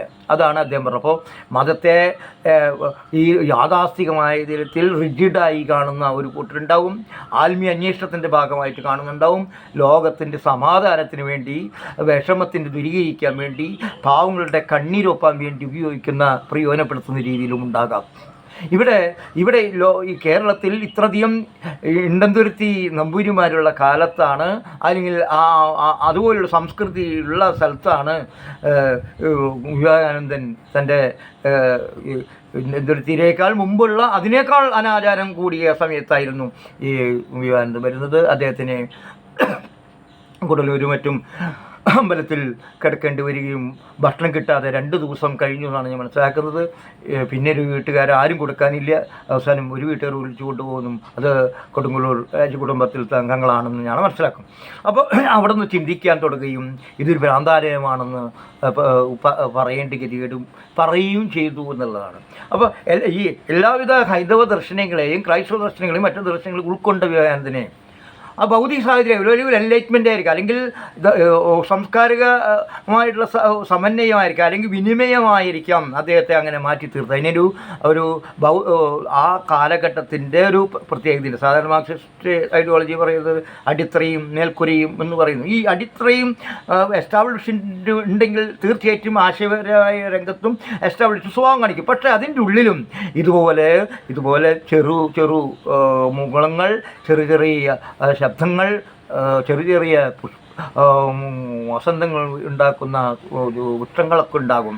ഇവിടെയും ചിന്തയുടെ പൂമരമായിരുന്നു വിവേകാനന്ദൻ. അദ്ദേഹം കാണുമ്പോൾ ഈ യാന്ത്രികമായിട്ടുള്ള യാന്ത്രികമായിട്ട് ഇതിനെ വ്യാഖ്യാനിക്കുന്നതിനപ്പുറം മനുഷ്യൻ്റെ വേദനയോ മാറ്റി തീർക്കാൻ ഈ ആചാര അല്ലെങ്കിൽ വിശ്വാസം ഇത് കഴിയുമോ എന്ന അന്വേഷണം വിവേകാനന്ദനെ കൊണ്ടെത്തിക്കുകയാണ്. അങ്ങനെയാണ് കേരളം ഭ്രാന്താലയമാണ് എന്ന് തോന്നിപ്പോകുന്നത്, അതിനുവേണ്ടി സംസാരിക്കുന്നത്. അതൊന്നും എല്ലാ മുളമ്പൂരിമാരോ അല്ലെങ്കിൽ സാമൂതിരിപ്പാടുമാരോ അല്ലെങ്കിൽ പൂരിമാരോ അല്ലെങ്കിൽ സന്യാസിമാരോ ഒന്നും അംഗീകരിച്ചൊരു കാര്യമായിരുന്നില്ല. പക്ഷേ വിവേകാനന്ദൻ അത് അംഗീകരിക്കുന്നു, മനസ്സിലാക്കുന്നു എന്നുള്ളത് നമുക്കൊരു പ്രതീക്ഷ നൽകുന്നതാണ്. എത്ര ഭ്രാന്തനായിട്ടുള്ള മതാന്തൻ്റെ ഉള്ളിലും മതാന്തതയ്ക്കുള്ളിലും ഒരു ചെറു പ്രകാശം നവോത്ഥാനത്തിൻ്റെ, നവീനതയുടെ അല്ലെങ്കിൽ മാനവികതയുടെ അംശം എന്നെങ്കിലും മുളച്ചു കൊണ്ടുവരാൻ പറ്റുന്ന രീതിയിലാണ് ഈ ഗ്രഹം രൂപപ്പെട്ടതെന്ന് നമുക്ക് തോന്നിപ്പോകും. അതിനെ പ്രോത്സാഹിപ്പിക്കുന്ന രീതിയിൽ ആണ് വിവേകാനന്ദൻ സംഭവിച്ച അദ്ദേഹത്തിൻ്റെ പഠനമാണ് KS സദാനന്ദൻ നടത്തിയത്. പൂർണ്ണമായി ഞാൻ വായിച്ചിട്ട് ഇതിൻ്റെ റിവ്യൂ നടത്തണമെന്നാണ് എനിക്ക് ആഗ്രഹം. എന്തായാലും എന്നെ സംബന്ധിച്ചിടത്തോളം വിവേകാനന്ദനും ശ്രീനാരായണ ഗുരുവൊക്കെ നമ്മളെ കബീർദാസും ഒക്കെ തുളസിദാസും ഒക്കെ നമ്മുടെ ജീവിതത്തിൽ നമുക്ക് ഈ അന്ധമായ അല്ലെങ്കിൽ അന്ധകാരത്തിൻ്റെ ഉള്ളിൽ ഒരു ചെറിയ ചിരാതുകളായിട്ടാണ് തോന്നുന്നത്. ഒരിക്കലും ഈ ചിരാതുകളെ അമ്പാടെ നശിപ്പിച്ച് കളയാൻ മൗലികവാദികൾക്ക് കഴിയില്ല. ഇതൊരു സ്വാതന്ത്ര്യത്തിൻ്റെ ഒരു യാത്രയാണ്, തീർത്ഥയാത്രയായിട്ട് കാണുന്നത്. അത് മതത്തിൽ മാത്രമല്ല, രാഷ്ട്രീയത്തിലും എല്ലാ രംഗത്തും അത് ഉണ്ടാകണം. ഏത് കണ്ണുരുട്ടൽ രാഷ്ട്രീയത്തിനപ്പുറം വാസ്തവത്തിൽ മനുഷ്യനെ സ്നേഹിക്കാനും അന്വേഷിക്കാനും ചോദ്യം ചെയ്യാനും ചോദ്യം ചെയ്യുന്ന കേൾക്കാനുമൊക്കെ നമുക്ക് സാഹചര്യം ഉണ്ടാവേണ്ടതുണ്ട്. സംവേദനക്ഷമത വർദ്ധിപ്പിക്കേണ്ടതുണ്ട്. അത് നമ്മൾ ശ്രീനാരായണ ഗുരുവിനെ എപ്പോഴും കോട്ടിയും ജയിക്കാനും വാദിക്കാനും ജയിക്കാനുമല്ല, അറിയിക്കാനുമാണ് എന്ന് പറയാൻ നമുക്ക് കഴിയണം. ആ തരത്തിലേക്ക് നമ്മൾ കുട്ടികളെ വളർത്തണം. എന്നാൽ മാത്രമേ നമുക്ക് സാധിക്കുള്ളൂ. ഈ സമയത്ത് ഞാൻ KSൻ്റെ വാസ്തവത്തിൽ ഞാൻ എൻ്റെ പേരിലും കുറിച്ച് നോട്ടീസ് അടിച്ചിട്ടെങ്കിലും ഞാനൊരിക്കലും ഒന്നും ചെയ്തിട്ടില്ല KSുമായി ബന്ധപ്പെടുത്തിയിട്ട്. വാസ്തവത്തിൽ KSൻ്റെ മറുപടി പ്രസംഗത്തിൻ്റെ സമയത്താണ് എനിക്ക് വാസ്തവത്തിൽ പഴയ കാലം പെട്ടെന്ന് ഓർമ്മ വന്നത്. തൻ്റെ മാതാവിനെക്കുറിച്ചും പിതാവിനെക്കുറിച്ചും സംസാരിച്ച KSൻ്റെ തൊണ്ടയിടുന്നത് കണ്ടപ്പോൾ അറിയാതെ ഒരു തരംഗം പോലെ അല്ലെങ്കിൽ ഒരു ഹൃദയത്തിലേക്ക് അതിൻ്റെ വിചാരരശ്മികൾ തരംഗം എൻ്റെ നെഞ്ചിലും വന്ന് പതിക്കുകയുണ്ടായി. സമയത്ത് എൻ്റെ ചിത്രത്തിൽ സദാനന്ദനായിരുന്നില്ല. സദാനന്ദൻ്റെ വാത്സല്യം നൽകുന്ന മാതാവും മിതഭാഷിയായ സ്നേഹത്തോട് പെരുമാറുന്ന വളരെ മാന്യനായിട്ടുള്ള അച്ഛനെയുമാണ് എനിക്ക് ഓർമ്മ വന്നത്. അവരനിജിത്തിമാർ എല്ലാം എൻ്റെ ഓർമ്മയിൽ വന്നു. ഞങ്ങളെല്ലാം ഞാൻ ജോയ് വഴിപ്പള്ളിയും അല്ലെങ്കിൽ ബാബുസിയും ബാലകൃഷ്ണനൊക്കെ ഞങ്ങൾ പലപ്പോഴും പോകാറുണ്ട്. ഞങ്ങളിൽ ബാലകൃഷ്ണൻ്റെ വീട്ടിലേക്കും അജയ് ഘോഷിൻ്റെ വീട്ടിലേക്കും സദാനന്ദൻ്റെ വീട്ടിലേക്കൊക്കെ ഞാൻ പോകുമായിരുന്നു. എന്നെ സംബന്ധിച്ചോളം അക്കാലത്ത് കേരളോർമ്മ കോളേജിൽ പഠിക്കുന്ന സമയത്ത് തുടക്കത്തിൽ SFI രംഗത്തുണ്ടെങ്കിൽ പിന്നീട് വരികയുണ്ടായി. ഞാൻ അവിടെ പ്രീഡിയിൽ പിടിച്ച ആളാണ്. അതുകൊണ്ട് തന്നെ കുറേ ബന്ധങ്ങളുണ്ടായി. ഞങ്ങളെല്ലാം അവരുടെ വീട്ടിൽ പോയി. വാസ്തവത്തിൽ SFI ഞങ്ങളുടെ കാലഘട്ടത്തിൽ സജീവമാക്കുന്നതിൽ സദാനന്ദന് വലിയ പങ്ക് വഹിച്ചിട്ടുണ്ട്. സദാനന്ദൻ എല്ലാവരും കൂട്ടിയിണക്കുന്നതിൽ എപ്പോഴും വിളിക്കുന്ന ഒരാൾ സദാനന്ദനാണ്. തമാശ നർമ്മരൂപത്തിൽ ഞാൻ പറയും, തമാശയ്ക്ക് പറയും, ഈ ലേഖന സമാഹാരമല്ല സദാനന്ദൻ എഴുതേണ്ടത്, ഒരു ചെറിയ കഥകളാണ് എഴുതേണ്ടത്. അല്ലെങ്കിൽ സദാനന്ദൻ ഒരു കഥയുമായിട്ടാവും രംഗപ്രവേശം ചെയ്തിട്ട് തമാശയ്ക്കാണെങ്കിൽ. എന്തായാലും ഞാൻ ചെല്ലുമ്പോൾ, ഞാൻ നാട്ടിൽ നിന്ന് ഇവിടുന്ന് വരുമ്പോൾ മതിലുകളെല്ലാം കണ്ട് ശീലിച്ചൊരാൾ അവിടെ നിന്നപ്പോൾ അതിരുകളില്ലാത്ത വിശാലമായ പറമ്പുകളാണ്. എല്ലാവരും വീട്ടിൽ കൂടെയും കടന്നു പോകാം. എത്ര ഗംഭീരമാണ്. ഞാൻ കമ്മ്യൂണിനെ കുറിച്ച് സ്വപ്നം കാണുന്ന കാലഘട്ടത്തിലാണ് ഈ അന്തിക്കാടും കാരമുക്കിലേക്കും പോകുന്നത്. എനിക്ക് വളരെ കൃത്യമായി തോന്നി. എല്ലാവരുടെ വീടിൻ്റെ പിന്നിൽ കൂടെയാണ് പോകുന്നത്. ആർക്കും എതിർപ്പില്ല. അങ്ങനെയായിരുന്നു വാസ്തവത്തിൽ. ഞാൻ സദാനന്ദൻ്റെ വീട്ടിൽ പോയിട്ടുണ്ട്. പലപ്പോഴും ബാലകൃഷ്ണൻ്റെ വീട്ടിൽ കിടന്നിട്ടുണ്ട്. ഒരുപാട് അമ്മമാരെയാണ് എനിക്ക് ഓർമ്മ വരുന്നത്. സദാനന്ദൻ്റെ അമ്മ കുറച്ച് അമ്മയെന്നാണ് അവന് നർമ്മം കിട്ടിയെന്ന് എനിക്ക് തോന്നുന്നു. നിങ്ങൾ തമാശയ്ക്ക് പറയും, സദാനന്ദനെ പാല് കൊടുക്കാൻ ചിലപ്പോൾ ആൾ വിളിച്ച് കൊണ്ടുപോകുന്നത് കണ്ടിട്ടുണ്ട്. അപ്പം ഞങ്ങൾ പറയും, പറ്റില്ല, ഞങ്ങൾക്ക് കൂടി തരണം എന്ന് പറയും. ഭക്ഷണം വയ്ക്കുകയും ഞങ്ങളോട് സ്വാതന്ത്ര്യത്തോടെ ചീത്ത പറയാനൊക്കെ കിട്ടിയിട്ടുള്ള അമ്മയുടെ വാത്സല്യം നുണഞ്ഞ് അനുഭവിച്ചവരാണ് ഞങ്ങൾ. അതുപോലെ തന്നെ അവരച്ഛൻ എത്ര മാന്യമായാണ്. സദാനന്ദൻ എന്ന് പറയുന്നത് തെത്ത് തൊഴിലാളിയായിട്ടും മദ്യം കഴിക്കാത്ത ഒരാളാണ്. വളരെ കണ്ടാൽ തോന്നി വളരെ മിതഭാഷിയായിട്ടുള്ള ആൾ. അതുപോലെ തന്നെ ഒരുപാട് അമ്മമാർ എനിക്ക് ഓർമ്മ വരികയാണ്. അത് ബാലകൃഷ്ണൻ്റെ അമ്മയാണെങ്കിൽ മറ്റൊരു വളരെ ഗ്രാമീണയായിട്ടുള്ള നിഷ്കളങ്കയായിട്ടുള്ളൊരു അമ്മയാണ്. വളരെ ചീത്ത പറയാനും സ്വാതന്ത്ര്യമുണ്ട്. അവരച്ഛൻ അതുപോലെ തന്നെ മിതഭാഷിയാണ്. വളരെ മുഖം കണ്ടാൽ കോവിലിൻ്റെ പോലെയാണ്, മിണ്ടാതെ ആരോട് ഭയങ്കര ഒരു മുരടം പോലെ തോന്നും. പക്ഷേ ഞാൻ അവിടുത്തെ പലപ്പോഴും രാത്രി അവിടെ കിടന്നുറങ്ങിയിട്ടുണ്ട്. അജയ് ഘോഷിൻ്റെ വീട്ടിലാണെങ്കിൽ അങ്ങനെ രണ്ടുപേരും, അമ്മയും അച്ഛന് വളരെ സംസാരപ്രിയരാണ്. അവരുടെ തിലകൻ ചേട്ടനായാലും അവരുടെ മൂത്ത ചേട്ടനായാലും അജയൻ്റെ പെങ്ങളായാലും ഒക്കെ അങ്ങനെ ഒരു വലിയൊരു കാലഘട്ടത്തിൻ്റെ ഒരു അവിടെ വന്നാൽ അവിടുത്തെ നാട്ടുകാരൊക്കെ എൻ്റെയും കൂടി നാട്ടുകാരെ വന്നു. എത്രയോ പേരുടെ പേരുകൾ പലപ്പോഴും ഇന്നലെ അന്ന് അരിമ്പൂരിൽ നിന്ന് മണലൂരിൽ നിന്ന് വന്ന ഒരാൾ എന്നെ വിളിക്കുകയും എനിക്ക് വാസ്തവത്തിൽ ഞാൻ തെറ്റിദ്ധരിക്കപ്പെട്ടു. അതിൻ്റെ കാരണം പ്രീ ഡിഗ്രിക്ക് എൻ്റെ ഒപ്പം പഠിച്ചിരുന്ന ശശി എന്നുള്ള ആമ്പൂലൂരിൽ നിന്നൊരു ശശിൻ്റെ കുറേ കാലമായി ഞാൻ അന്വേഷിക്കുകയാണ് ആ ശരി. എൻ്റെ NCCയിലുണ്ട് സജീവനും. ഇപ്പോൾ ഇത് കേൾക്കുന്നുണ്ടെങ്കിൽ സജീവനൊക്കെ കേൾക്കുന്നുണ്ടെങ്കിൽ ഞാൻ ബന്ധപ്പെടണം. മിലിറ്ററിയിൽ പോയോ എന്ന് സംശയമുണ്ട്. ഞങ്ങളൊപ്പമാണ്. ശശി ഉണ്ടായിരുന്നു. ഞങ്ങളൊരു പ്രീ ഡിഗ്രി കാലത്ത് ഞങ്ങളുടെ ചെറിയ ഗ്രൂപ്പ് ഉണ്ടായിരുന്നു. അത് ഒന്ന് ശശി ഉണ്ടായിരുന്നു, ബാറ്ററി നെടുപഴയുന്ന ശശി ഉണ്ടായിരുന്നു, ഉണ്ണി മോനുണ്ടായിരുന്നു, ഉണ്ണിമാൻ മരിച്ചു കഴിഞ്ഞു, പിന്നെ രാജനുണ്ടായിരുന്നു, 2-3 പെൺകുട്ടികളും ഉണ്ടായിരുന്നതുകൊണ്ട് ഞങ്ങൾ നിശബ്ദമായി പ്രവർത്തിക്കുന്നതായിരുന്നു. വേറെ ശബ്ദത്തോട് പ്രവർത്തിക്കുന്ന നമ്മുടെ പെട്ടെന്ന് തലച്ചോറ് ആളുകൾ നമ്മുടെ പത്മൻ വേറൊരു SFI പ്രവർത്തകൻ, വേറെ രീതിയിലുള്ള വളരെ പ്രത്യക്ഷയിൽ പ്രവർത്തിക്കുന്ന ഒരാളും കൂടിയായിരുന്നു. അപ്പോൾ ഞാൻ ഇവരൊക്കെ അന്വേഷിച്ച് കുറേ കാലമായി. അപ്പോൾ ശശിയെ മുഖമാണ് എനിക്ക് മണലൂരത്തെ പേരിപ്പോഴും ഞാൻ വിട്ടുപോവുകയാണ്. അവരെ കണ്ടു ഞാൻ ശശിയല്ലേ എന്ന് ചോദിക്കുകയും അല്ല ഞാൻ സദാനന്ദൻ്റെ സുഹൃത്താണ്. അപ്പോൾ അടി നടക്കുന്ന സമയത്ത് വാസ്തവത്തിൽ സദാനന്ദൻ്റെ അവിടെ നിന്ന് ഒരുപാട് ആത്മാർത്ഥമുള്ള സഹാക്കൾ സുഹൃത്തുക്കൾ വരുമായിരുന്നു. അതൊക്കെ വലിയൊരു കാലഘട്ടത്തെ നിസ്സാരമായി കാണുന്നില്ല. പിന്നെ ഈ വാസ്തവത്തിൽ ഞാൻ DFIയുടെ അവിടെ നിന്നും ഞാൻ പറയുന്നില്ല. അതുപോലെ തന്നെ അമ്മമാരെ എനിക്ക് നന്നായിട്ട് പറയും. പൗലോസിൻ്റെ അമ്മ, തോമസിൻ്റെ അമ്മ, ഒരുപാട് അമ്മമാരുടെ, നമ്മുടെ സണ്ണിയുടെ അമ്മപ്പിനും അതുപോലെ തന്നെ എനിക്കൊരു വളരെ ഓരോ കഥാപാത്രങ്ങളാണ്. അവരുടെ അനിയന്മാർ, ബേബി, ചേട്ടന്മാർ ഒക്കെ സണ്ണിയൊക്കെ രക്ഷപ്പെടണമെന്ന് ആഗ്രഹിക്കുന്ന പ്രതീക്ഷ ഞാൻ എപ്പോഴും അന്വേഷിച്ചുകൊണ്ടിരിക്കുകയായിരുന്നു. ഇപ്പോഴൊക്കെ അങ്ങനെ. പക്ഷേ ഇതൊക്കെ വാസ്തവത്തിൽ ഞാൻ ഈ പ്രസംഗത്തിൻ്റെ ഇടയിൽ ഞാൻ ഇപ്പോൾ പഴയ SFI നിലയ്ക്കൊക്കെ ഞാൻ എൻ്റെ ഉള്ളിൽ നിന്ന് മാറിപ്പോകുന്നുണ്ട്. വാസ്തവത്തിൽ പലവിധ വഴികളിലൂടെ ആളുകൾ സഞ്ചരിക്കുകയാണ്. എല്ലാവരും SFI പൂർവ്വ SFI എന്ന് പറഞ്ഞിട്ട് ഇപ്പോൾ ഒരു SFIയിലെ കോർപ്പറേറ്റിൻ്റെയും അധികാരത്തിന് കാല് പിടിക്കുന്നവരെയും പലരും എന്നോട് പറഞ്ഞ അവൻ ജോലിയായി കൈക്കൂലിക്കാരനായിരിക്കുന്നു, നേതാവായിരിക്കുന്നു, മിണ്ടാത്തവരായിരിക്കുന്നു, അഴിമതിയിൽ പങ്കുചേരുന്നവരായിരിക്കുന്നു, കാൽനക്കികളായിരിക്കുന്നു. ഇങ്ങനെയൊക്കെ കേൾക്കാൻ തുടങ്ങുന്നത് ഭയങ്കര പ്രയാസം. സത്യത്തിൽ എനിക്ക് അനുഭവസ്ഥനും കൂടിയാണ്. അപ്പോൾ ആ തരത്തിൽ ഞാൻ കുറച്ച് അകൽച്ചയാണ്. പക്ഷേ സദാനന്ദൻ്റെ തൊണ്ടിടറിയപ്പോൾ എൻ്റെയും നെഞ്ചിൽ പ്രയാസം തോന്നി. വാസ്തവത്തിൽ ഞാനൊരു കുറിപ്പൊക്കെ ഇടണമെന്നും ആഗ്രഹിച്ചിരുന്നു, ഫോട്ടോ ഒക്കെ എടുത്തിരുന്നു.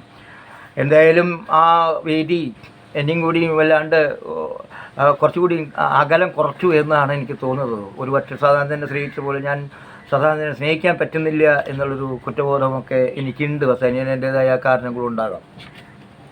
അവിടെ വന്ന വസന്തമാഷാണ് ഈ പുസ്തകം സ്വീകരിച്ചത്, മുഖ്യപ്രഭാഷണം നടത്തിയത്. ഈ SKN നേരം വൈകിട്ടാണ് വന്നത്. വസന്തമാഷാണ് ചെയ്തത്. വളരെ ദീർഘമായി തന്നെ അനുസരിച്ച് ചിലപ്പോൾ ഈ വിഷയത്തിൽ നിന്ന് മാറി. പക്ഷേ ആഗമാന സ്വാമികളെക്കുറിച്ച് പറഞ്ഞത് ഗംഭീരമായി. വാസ്തവത്തിൽ അങ്ങനെ ഈ കേരള ചരിത്രത്തിൽ നവോത്ഥാനത്തിൻ്റെ ശങ്കുലി മുഴുക്കിയ സന്യാസിമാർ തന്നെയായിരുന്നു എന്ന് അത് സ്ഥാപിക്കാൻ നോക്കി. അതെല്ലാം ഏറ്റെടുത്തവരായിരുന്നു പുരോഗമന ഇടതുപക്ഷക്കാർ. ആ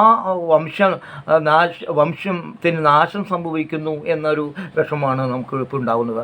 ആ പരമ്പര ഏറ്റെടുത്ത് മുന്നോട്ട് കൊണ്ടുപോകാതിരിക്കുകയും ഈ ജാതി മത വോട്ട് ബാങ്കായി മാറുകയും ഇന്ന് അതിൻ്റെ കലുഷ്യമായ അന്തരീക്ഷത്തിലേക്ക് നാം കടന്നു പോവുകയും ചെയ്തു. ആ സമയത്ത് വസന്ത മാസ്റ്ററുടെ സംസാരം കേൾക്കാൻ വെച്ചു. ഇക്ബാലാണ് വളരെ ആവേശഭരിതമായി സ്വാഗതം പറയുന്നു. അതുപോലെ തന്നെ പിന്നെ മധു ഞങ്ങളെക്കാൾ ജൂനിയറാണ്, ബിയുടെ അനിയനാണെന്ന് പിന്നീട് മനസ്സിലായി. വളരെ നന്നായി ഇതിനെല്ലാം അവതരിപ്പിക്കുകയും പുതിയ രീതിയിൽ കാണാനും അവതരിപ്പിച്ചു. അതുപോലെ തന്നെ പിന്നെ മറ്റുള്ളവരൊക്കെ സംസാരിച്ചു. രാവുണ്ണി സംസാരിച്ചു, ബീന സംസാരിച്ചു. അതുപോലെ ആരാണ് വിട്ടുപോയിട്ടുണ്ടെങ്കിൽ ക്ഷമിക്കണം. പലരും നല്ല രീതിയിൽ തന്നെ സദാനന്ദനെ കുറിച്ചും ഇതിനിടയിൽ SKN വരാൻ വേണ്ടി കാത്തിരിക്കുന്നു. അവസാനം അദ്ദേഹം വരുന്നു, വളരെ ദീർഘമായി സംസാരിക്കും. മാത്രമേ എനിക്കിഷ്ടപ്പെട്ടത് അദ്ദേഹം എത്രമാത്രം കേരളത്തെ സ്നേഹിച്ചിരുന്നു, തൃശ്ശൂരിനെ സ്നേഹിക്കുന്നു, ഇപ്പോഴും സ്നേഹിക്കുന്നു. ഞാൻ നേരിട്ട് ബന്ധപ്പെടാൻ ആഗ്രഹിച്ചിരുന്നില്ല. ഞാൻ പലപ്പോഴും SKNകാർ ഞാൻ പറയും ശ്രീകണ്ഠൻ നായരോടൊക്കെ നായർ എന്നുള്ള നമ്പൂരി എന്നുള്ള ഇടതുപക്ഷക്കാർ SFIക്കാർ പ്രത്യേകിച്ച് അത് മുറിച്ച് കളയേണ്ട ഒരു സമരമാർഗ്ഗമായിട്ട് എടുക്കണമെന്ന് ആഗ്രഹിച്ചു. എന്തായാലും ഞാൻ കുറച്ച് അകന്ന് നിൽക്കുമ്പോഴാണ് യു പി ജോസഫിനെ കാണുന്നത്. യു പി ജോസഫ് സംസാരിക്കുമ്പോഴാണ് SKN വരുന്നത്. ആരോ എന്നെക്കുറിച്ച് അദ്ദേഹത്തിനോട് പറഞ്ഞുകൊണ്ടെന്ന് തോന്നുന്നു. വന്ന് എന്നെ ഷേക്കിട്ട് തരികയാണ് ചെയ്തത്. ഫോട്ടോ ഒക്കെ എടുക്കുന്ന ഈ ഫോട്ടോഷൂട്ടിന് ഞാൻ കുറച്ച് പിന്നാക്കി നിൽക്കുന്നത്. യു പി ജോസഫിനോട് ഞാൻ സംസാരിക്കും കൂടി ചെയ്തു. ഈ കുട്ടലെടുത്ത കാര്യം സംസാരിച്ചു. ഞാൻ പറഞ്ഞു, ജോസഫിനൊരു ഗുണമുണ്ട്, ഒരു അഴിമതിക്കാരനായിട്ട് ചിത്രീകരിക്കുന്നില്ല, പക്ഷേ ഫോണെടുക്കാത്ത ഒരാളായി തലക്കനൊരാളായിട്ട് ചിത്രീകരിക്കപ്പെടുന്നുണ്ട് എന്ന് പറഞ്ഞു. അപ്പോൾ ജോസഫ് അത് ശരിയാണ്, അങ്ങനെ ഒരു ആരോപണമുണ്ട്, പക്ഷെ അങ്ങനെയല്ല എന്ന് പറയും. ആ പഴയ SFIയുടെ ഒരു അതേ രീതിയിലുള്ളൊരു ആശ്ലേഷം ഉണ്ടാവുകയും അനുഭവം ഉണ്ടാവുകയും ചെയ്തൊരു ദിവസം കൂടിയായിരുന്നു ബാലകൃഷ്ണൻ്റെ. അങ്ങനെ പലരും ഉണ്ടായി. എല്ലാവരും അസുഖത്തിൻ്റെ രീതികളിലൊക്കെ ഉണ്ടായിരുന്നു. സുനിൽ എന്ന് പറഞ്ഞ അദ്ദേഹം സ്ട്രോക്ക് വന്നിട്ട് സ്റ്റെപ്പ് കയറാൻ ഞാനാണ് കൈ പിടിച്ച്, എൻ്റെ മുട്ടിനും പ്രശ്നമുണ്ട്. അപ്പോഴാണ് VS സുരേന്ദ്രൻ പറഞ്ഞത്, എൻ്റെ കൈയും കൂടി പിടിക്കൂ, എനിക്ക് സുഖമില്ല, എൻ്റെ മുട്ടും പ്രശ്നമാണ്, സ്റ്റെപ്പ് കാരണം ആരെങ്കിലും സഹായം വേണം. അങ്ങനെ അസുഖബാധിതരാകുന്ന ഒരു തലമുറയുടെ ഒരു സംഘവുമായി വാസ്തവത്തിൽ ഒരു പ്രത്യക്ഷത്തിൽ പറയുകയാണെങ്കിൽ അത് കേരളോൾമക്കാരുടെ സംഘമാണ്. പൊതുവെ പറഞ്ഞാൽ അത് SFIക്കാരുടെ സംഗമമാണ്. ഒരുപാട് ആളുകൾ അവിടെ വരികയും ചെയ്തു. എന്തായാലും അങ്ങനെ ഒരു ഇതാണ്. നമ്മുടെ ഞാൻ പറഞ്ഞല്ലോ, സുധാനന്ദൻ്റെ ഇത് മനസ്സിൻ്റെ ഒരു പ്രയാസം വസ്തുതയിൽ കുറച്ച് അകലം കുറച്ചിട്ടുണ്ട് എന്നും കൂടി സാന്ദർഭികമായിട്ട് ഞാൻ പറയാൻ ആഗ്രഹിക്കുന്നു. എന്തായാലും പിന്നീടുള്ള ഈ പുസ്തകത്തെ റിവ്യൂ ചെയ്യണമെന്നും ഞാൻ ആഗ്രഹിക്കും. ഒരുപാട് വിഷയങ്ങൾ കടന്നു പോവുകയാണ്. ഇലക്ഷൻ കഴിഞ്ഞു. സ്വാഭാവികമായിട്ട് ചേലക്കര വോട്ട് കുറഞ്ഞെങ്കിലും ജയിച്ചിരിക്കുന്നു. വളരെ പാലക്കാട് എന്തുണ്ടാവും എന്ന് ഭയങ്കര സരിൻ വന്നതോടുകൂടി മാറ്റങ്ങളുണ്ടാവോ. അതുപോലെ തന്നെ സന്ദീപ് വാര്യർ പോയതിൽ എന്തെല്ലാം പക്ഷേ പാലക്കാട് ജയിച്ചിരിക്കുന്നു. അതുപോലെ തന്നെ വയനാട് തീർച്ചയായിട്ടും ജയിക്കുമെന്നാണ് വിചാരിച്ചത്, വോട്ടുകൾ കുറഞ്ഞാലും. എന്തായാലും അങ്ങനെ തുടർന്ന് തദ്ദേശ സ്വയംഭരണ സ്ഥാപനങ്ങളുടെ തെരഞ്ഞെടുപ്പിൽ ഇടതുപക്ഷം ലേശം കുറഞ്ഞിട്ടുണ്ട്. എന്തായാലും ഒരു ഭരണവിരുദ്ധ വികാരം ഉണ്ട്. അത് വളരെ സൂക്ഷിച്ച് കൈകാര്യം ചെയ്യുന്നതാണ്. ഇലക്ട്രിസിറ്റി കൂടുന്നു. അത് ഈ സമയത്ത് ഈ കൊല്ലക്കാലങ്ങളിൽ അനാവശ്യമായുള്ള വിവാദങ്ങളിലും പ്രശ്നങ്ങളിലും ഇടപെടാതിരിക്കുകയാണ് നല്ലതെന്ന് തോന്നുന്നു. ഇതിനിടയ്ക്ക് ശിവൻകുട്ടിയുടെ പ്രസ്താവന എനിക്ക് തോന്നി വളരെ സതുദ്ദേശപരമാണെന്ന് തോന്നുന്നു. ഒരു ഗവൺമെൻറ് സാമ്പത്തികമായിട്ട് ഭയങ്കര ജനിയിരിക്കുമ്പോൾ കുട്ടികളെ പഠിപ്പിക്കാൻ വരുന്ന സെലിബ്രിറ്റികൾ തീർച്ചയായിട്ടും ഈ വേദി ഉപയോഗിക്കുമ്പോൾ തന്നെ അവർക്ക് നല്ല എക്സ്പോഷർ ഉണ്ടാവും. അപ്പോൾ അവരുടെ തുക ഇങ്ങനെ അവരുടെ പൈസയൊക്കെ വിട്ടുകൊടുക്കുകയും ഈ സമയത്തൊക്കെ അതിന് സമൂഹത്തിൻ്റെ കൂടെ നിൽക്കുകയും ചെയ്യണം എന്നുള്ള ഉദ്ദേശം കൊണ്ടായിരിക്കും ചെവിക്കുട്ടിക്കെതിരായിട്ട് ഒരുപാട് സംസാരങ്ങളുണ്ട്. ഇതിനിടയ്ക്ക് ചിന്താറോമിനെ എല്ലാവരും തെറി വിളിക്കുന്നൊരു ബീർ കുപ്പിയുടെ വെള്ളം കുടിക്കുന്നത്. വാസ്തവത്തിൽ അതിൻ്റെ ശരി തെറ്റ് മനസ്സിലാക്കുന്നതിന് മുമ്പ് പ്രോട്ടോകോൾ എക്കോ ഫ്രണ്ട്ലി ആവാൻ വേണ്ടി ചെയ്തു എന്നാണ് കേൾക്കുന്നത്. ബീറായി തെറ്റിദ്ധരിപ്പിക്കും. അങ്ങനെ എന്തും നമുക്ക് നെഗറ്റീവായിട്ടുള്ളൊരു രീതി ഉണ്ടാകുന്നതും ശരിയല്ല എന്ന് എനിക്ക് തോന്നുന്നത്. ഒരുപാട് ഇപ്പോൾ ബാലഭാസ്കറിൻ്റെ ഒരു സംസാരം നടക്കുകയാണ്. വാസ്തവത്തിൽ ബാലഭാസ്കറിൻ്റെ ഭാര്യ ലക്ഷ്മിയുടെ വെളിപ്പെടുത്തൽ ഭയങ്കര വേദന ഉണ്ടായി. എൻ്റെ എല്ലാം നഷ്ടപ്പെട്ടു, മകളും നഷ്ടപ്പെട്ടു, എൻ്റെ മകൻ അതിനേക്കാൾ വലിയ നഷ്ടം എനിക്ക് ഉണ്ടായിട്ടില്ല. ഞാൻ വണ്ടിയിലിരുന്ന് പെട്ടെന്ന് എനിക്ക് പേടി കണ്ണടച്ചിരിക്കുമ്പോൾ അവളുണ്ടായി എന്തുണ്ടായെന്ന് എനിക്കറിയില്ല, ബാക്കിയൊന്നും എനിക്കറിയില്ല എന്ന് പറയും. ഞാൻ ഈ ജീവിതത്തിൽ അതിജീവിച്ച് എങ്ങനെയാണെന്ന് അറിയും. ഇപ്പോഴും ആ കുട്ടി അയാൾ ഒരു പ്രത്യേക ട്രോമയിലാണെന്ന് തോന്നുന്നു. അതിന് രക്ഷപ്പെട്ടിട്ടില്ല. അപ്പോഴേക്കും സംസാരങ്ങൾ ഒരുപാട് നടക്കുന്നുണ്ട്. എന്തായാലും ഒരുപാട് വിവാദങ്ങളും നമ്മൾ പലപ്പോഴും നമ്മുടെ ആളുകൾ ഈ സോഷ്യൽ മീഡിയ എല്ലാം ദുരുപയോഗം ചെയ്യുന്നു എന്നുള്ളതാണ്. ഒരുപക്ഷെ ലക്ഷ്മിയുടെ പ്രയാസം കാണുമ്പോൾ നമുക്കും കൂടി പ്രയാസമുണ്ട്. വസ്തുതി ഭാസ്കരനെ നമ്മളതും കൂടി ആലോചിക്കുകയാണ്. അങ്ങനെ നമ്മൾ ഓരോരുത്തരുടെ ജീവിതത്തിൻ്റെ ഉള്ളിലേക്ക് ഇറങ്ങി അനാവശ്യമായ വിവാദങ്ങളിൽ ഉണ്ടാക്കുന്നതിലും എത്രത്തോളം ശരിയിട്ടെന്ന് നമ്മൾ സ്വയം മലയാളികൾ വലിയ സാക്ഷരരാണെങ്കിലും ഈ വക സംസാരം വിമർശിക്കേണ്ടെന്നല്ല ഞാൻ പറഞ്ഞത്, മാറപ്പെടേണ്ടതാണ്. വാസ്തവത്തിൽ ഞാൻ കഴിഞ്ഞ പ്രാവശ്യം 2 പ്രാവശ്യമായിട്ട് നമ്മുടെ കോടന്നൂർ സമരത്തെ എനിക്ക് പറയാൻ സാധിച്ചിരുന്നില്ല. ഈ ചെറു സമരങ്ങൾ വളരെ പ്രധാനപ്പെട്ടത് തന്നെയാണ്. നമ്മൾ തിരിച്ചറിയണം. നമ്മുടെ ആളുകളെല്ലാം ഈ അന്ധകാരത്തിൻ്റെയും അനാചാരങ്ങളുടെയും മതവിശ്വാസങ്ങളെയൊക്കെ കൂപ്പുകുത്തുന്ന കാലത്തിൽ ഇങ്ങനെ ചെറിയ സമരങ്ങളും ചെറിയ പ്രബോധന സംഗതികളും നമുക്ക് ഉണ്ടാകേണ്ടതാണ്. ഞാൻ അടുത്ത ഈ കോടന്നൂർ സമരം പറയുന്നതിന് മുമ്പ് തന്നെ ബാബുട്ടി മാഷ ഒരു പ്രസംഗം SCSയുടെ നമ്മുടെ ഡോക്ടർ PS ബാബു എന്നെ വിളിച്ചിരുന്നു. ഞാൻ പോയിരുന്നു. ഞാൻ ബാബുട്ടി മാഷിൻ്റെ പ്രസംഗം കേട്ടിട്ടുണ്ട്. പക്ഷേ ഇത് വളരെ നന്നായി ജ്യോതിഷത്തെ കുറിച്ചിട്ടാണ്. ജ്യോതിഷം അതൊരു ശാസ്ത്രമായിരുന്നു. പണ്ട് കാലത്ത് നമുക്ക് ഉപയോഗപ്രദമാക്കുന്ന രീതിയിൽ എങ്ങനെ അത് ഈ ആളുകളെ പറ്റിക്കുന്ന രീതിയിൽ പണമുണ്ടാക്കുന്ന രീതിയിൽ മാറുന്നു എന്നുള്ള ബാബുട്ടി ഭാഷ നന്ന രസകരമായ ഒരു പ്രഭാഷത്തിൽ നമ്മുടെ നാട്ടിലെല്ലാം ബാബുട്ടി ഭാഷ സംസാരം നടത്തേണ്ടതാണ്. നിങ്ങളെല്ലാം അങ്ങനെ ഒരു കാലത്തെക്കുറിച്ച് ആലോചിക്കുന്നു. തുറന്ന മനസ്സുകൂടി ചർച്ച ചെയ്യപ്പെടുന്ന ഒരുപാട് ഞാനും അഗസ്റ്റിനും ഫ്രാങ്കും ഒക്കെ സംസാരിക്കുകയുണ്ടായി. ഒരു അതിർത്തിയില്ലാതെ ഏത് വിഷയവും ബഞ്ച് ഓഫ് തോട്ടും വായിക്കണം, നെഹ്റുവിൻ്റെയും വായിക്കണം, ഇഎംസിനെയും കാണണം, ഗോൾവാൾക്കറേയും വായിക്കണം. ആരോ പറഞ്ഞു ഗോൾവാൾക്കറുടെ പുസ്തകം യൂണിവേഴ്സിറ്റിയിൽ പാടില്ല. യൂണിവേഴ്സിറ്റിയിൽ തീർച്ചയായിട്ടും വേണ്ടതാണ് ഗോൾവാൾക്കറുടെയും. അതുപോലെ തന്നെ എല്ലാ വ്യത്യസ്തമായ പുസ്തകങ്ങളും ഉണ്ടാണ് വായിക്കപ്പെടണം. നമ്മുടെ വിദ്യാർത്ഥികൾ നിഷ്പക്ഷമായി വായിക്കണം, അനലൈസ് ചെയ്യണം, തിരിച്ചറിവുണ്ടാക്കുന്ന രീതി ത്യാഗഗ്രാഹി ബുദ്ധിയിലൂടെ വളരുക തന്നെ, അതുകൊണ്ട് അടച്ചു വെക്കേണ്ടതല്ല അറിവ് എന്നുള്ളതാണ് എനിക്ക് തോന്നുന്നത്. എന്തായാലും ആ കോടതി സമരത്തിലേക്ക് തന്നെ ഞാൻ വരികയാണ്. അവരുടെ സമരത്തെ ഞാൻ എങ്ങനെയാണ് അതിനെ പറയേണ്ടത് എനിക്കറിയില്ല, എനിക്കൊന്നും ചെയ്യാൻ കഴിയുന്നില്ല. 5778 ദിവസമായി, 1258 ദിവസം പ്രത്യക്ഷമായി ആലപ്പാട് സെബി, പാടപ്പം ജിയേഷ്, പാലക്കാട് രാകേഷ്, ശശി പരിപ്പുകാരൻ ഇവരൊക്കെ ഇതിൽ പങ്കെടുക്കണം. അവരെ പോലെ ഒരുപാട് ആളുകൾ ഈ മാസക്കാലം ഞാൻ 3 ആഴ്ച കഴിഞ്ഞു ഇപ്പോൾ ഇതെല്ലാം സമരത്തിൽ പങ്കെടുക്കണം. അവരുടെ ആദ്യത്തിന് ഞാൻ ശിരസ്സു ശ്രമിക്കുകയാണ്, കൈകൂപ്പാണ്. ഈ ഉറച്ചു നിൽക്കണം. നമ്മൾ ചെറിയ പ്രദേശങ്ങളിലെല്ലാം ഞങ്ങളൊക്കെ തോറ്റുപോകുന്ന സ്ഥലത്ത് നിങ്ങൾ വിജയിച്ചിരിക്കുന്നു എന്നാണ് എനിക്ക് തോന്നുന്നത്. നമ്മുടെ പ്രതിരോധ സംഘങ്ങൾ, ചെറിയ പ്രതിരോധ സംഘങ്ങൾ നമുക്കുണ്ടാകണം. നിരാശ വരാത്ത വിധം ജനങ്ങളെ ഉത്ബോധനത്തിനും ജാഗ്രത ഉണ്ടാക്കുന്നതിനും ഇത്യാദി സംഘങ്ങൾ ഉപയോഗിക്കാൻ കഴിയും എന്നുള്ളത് കൊണ്ട് അത് നിരാശപ്പെടരുത്. ഇന്നല്ലെങ്കിൽ നാളെ അത് പ്രയോജനപ്പെടും എന്നുള്ളതാണ് എനിക്ക് പറയാനുള്ളത്. നമ്മുടെ സുരേഷ് ഗോപി നമ്മളെ നാറ്റിച്ചേ വിടുള്ളൂ എന്ന് തോന്നുന്നു. കനിമൊഴിയുടെ സമയത്ത് കൈ കൊണ്ടുള്ള ഗോഷ്ഠി കാണുമ്പോൾ കനിമൊഴി പറയുന്നത് ഇതന്നെയാണ്, ഈ കൈ കൊണ്ടുള്ള ഗോഷ്ഠി മാത്രമേ ഉള്ളൂ, ഒന്നും കൊടുക്കുന്നില്ല എന്നുള്ളതാണ്. അപ്പോൾ ഈ നമ്മുടെ മുഖ്യമന്ത്രി ചോദിക്കുന്ന ചോദ്യം ശരിയാണ്. കേരളം ഇന്ത്യയിലല്ലേ എന്ന ചോദ്യം വളരെ പ്രസക്തമാണ്. ഇവിടെ നമ്മൾ എല്ലാവരും ഒരുമിച്ച് നിൽക്കണം. DD സതീശൻ പറയുന്നു കേസിന് പോയാൽ നീളും, കേസിന് പോകാതെ വേറെ നിവൃത്തിയില്ലാതെ ഇരിക്കുന്നു. കാര്യം ഇവിടെ പല പ്രശ്നങ്ങളില്ലാന്നില്ല. പക്ഷെ നമുക്ക് കിട്ടേണ്ട കാര്യങ്ങളെക്കുറിച്ചിട്ട് അവിടെ ഹെലികോപ്റ്റർ വന്നതിനും മറ്റവനൊക്കെ കാശ് തിരിച്ചു മേടിക്കുന്ന ഒരവസ്ഥയാണ്. അങ്ങോട്ട് കിട്ടുന്ന കാര്യത്തിലില്ല. അതിൻ്റെ കൃത്യമായിട്ട് പറയുന്നുണ്ട്. ആ നോംസ് അനുസരിച്ച് കൊടുക്കാൻ സാധിക്കില്ല. ഒരു വീടിന് 1 ലക്ഷം സംതിങ് ചിലവാക്കാൻ സാധിക്കുള്ളൂ, അതിനൊക്കെ കൂടുതൽ ചിലവാക്കത്തില്ല. റോഡിന് അതുപോലെ തന്നെ നിശ്ചിത സംഖ്യയുണ്ട്. ആ സംഖ്യ വെച്ചിട്ട് റോഡ് പണിയാൻ സാധിക്കില്ല, ആ ഫണ്ട് ഉപയോഗിക്കാൻ പറ്റില്ല എന്നാണ് പറയപ്പെടുന്നത്. അപ്പോൾ അങ്ങനെയുള്ള ഒരു ഇപ്പോൾ ഇന്ന് പത്രത്തിൽ വരുന്നത് ഏറ്റവും കൂലി കൊടുക്കുന്ന സംസ്ഥാനം കേരളമാണ്. ഇങ്ങനെ ഉയർന്ന കൂലി കൊടുക്കുന്നത് കൊണ്ട് തന്നെ നമ്മൾ ഈ ഫോർമുല വെച്ചിട്ട് ഈ മാനദണ്ഡങ്ങളിൽ പെടാതെ വരികയും നമുക്ക് കിട്ടാതെ വരികയും ചെയ്യുന്നു. ഇത് ശരിയായ നിലപാടല്ല. നമ്മൾ ഈ കേരളത്തെ പോലെ തന്നെ മറ്റേ സംസ്ഥാനങ്ങളും വരണം എന്നാണ് പറയേണ്ടത്. ഏറ്റവും കുറഞ്ഞു ഏറ്റവും ദാരിദ്ര്യാവസ്ഥയിലേക്ക് പോകുന്ന പിന്നോക്കാവസ്ഥകൾ കൂടുതൽ ഫണ്ട് കൊടുക്കുന്ന യുക്തിരഹിതമായ പരിപാടി മാറ്റപ്പെടേണ്ടതും അവിടെ നമ്മൾ ഒന്നിക്കേണ്ടതുമാണ്. എന്തായാലും നാം കൃത്യമായിട്ടും ഈ ഒരു ദിശാസന്ധിയിലൂടെ തന്നെ കടന്നു പോവുകയാണ്. അവിടെ നമ്മൾ ഒരുമിച്ച് നിൽക്കണം. എല്ലാ വിയോജിപ്പുകളും മാറ്റിവെച്ചുകൊണ്ട് എല്ലാ ആശയ തലങ്ങളിലും ഏത് ജാതി മത വിശ്വാസങ്ങളിലും നിൽക്കുമ്പോൾ തന്നെ മാനവീയത ഉയർത്തിപ്പിടിക്കാൻ ശ്രമം കാണണം. തെറ്റിനെ എതിർക്കാനുള്ള ശക്തി നമുക്ക് ആർജിക്കണം. അങ്ങനെ ആർജിച്ചാൽ മാത്രമേ നമുക്ക് മുന്നോട്ട് പോകാൻ സാധിക്കുള്ളൂ എന്ന് മാത്രം പറഞ്ഞുകൊണ്ട് എല്ലാവരെയും ഞാൻ ഒരിക്കൽ കൂടി ഓർമ്മപ്പെടുത്തുന്നു. ഞാൻ ആരെങ്കിലും വിമർശിക്കുന്നുണ്ടെങ്കിൽ വ്യക്തിപരമല്ല, തീർച്ചയായിട്ടും അത് സമൂഹം നന്നാവണമെന്ന് ആഗ്രഹമുള്ളത് കൊണ്ടാണ് ആ രീതിയിൽ എടുക്കണമെന്നും പറഞ്ഞുകൊണ്ട് ഒരു അറിയിപ്പും കൂടി നൽകാൻ ഞാൻ ആഗ്രഹിക്കുന്നു. സൈമൺ ബ്രിട്ടോ എൻ്റെ ഓർമ്മകൾ വരികയാണ്.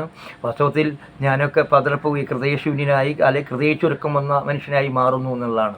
എന്തുകൊണ്ടാണ് ഞാൻ നിലാവിനെ കൃത്യമായി ആലോചിക്കാത്തത്? നിലാവെന്ന് പറഞ്ഞത് ബ്രിട്ടോൻ്റെ മകളാണ്. വാസ്തവത്തിൽ മൃത്തുവിൻ്റെ മകൾ എൻ്റെയും കൂടി മകളാവേണ്ടതാണ്. അങ്ങനെ ആവുന്നുണ്ടോ എന്നുള്ള ചോദ്യത്തിന് ഇല്ല എന്നാണ് എൻ്റെ വിശ്വാസം. ഇപ്പോൾ 31-ാം തീയതി മരിച്ച സൈമൺ ബ്രിട്ടോൻ്റെ അനുസ്മരണം സാധാരണ അന്നാണ് നടത്താറ്.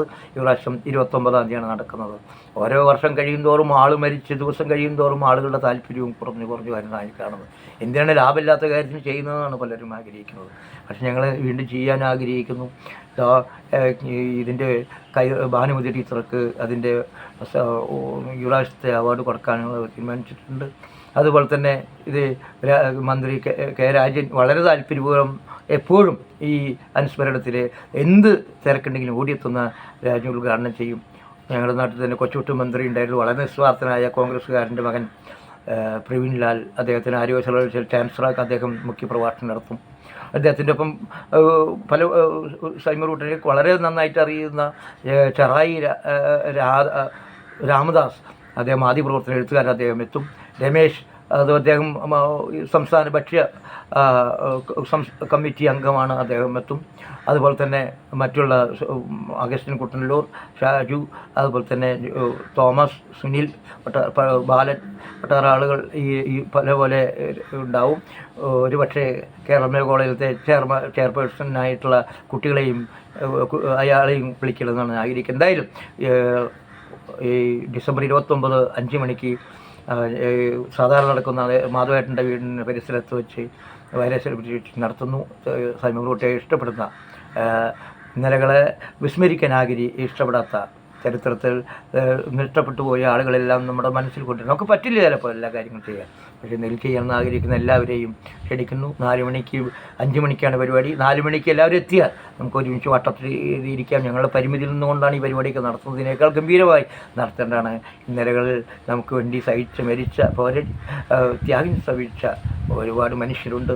സമയത്ത് അതിജീവനത്തിൻ്റെ ഉത്തംഗ ശൃംഗത്തിൽ നിന്ന് പോരാടിയ മനുഷ്യനാണ്. അദ്ദേഹത്തിൻ്റെ ഒപ്പം സഞ്ചരിച്ച സേനയ്ക്കും വളരെ പങ്കുണ്ട്.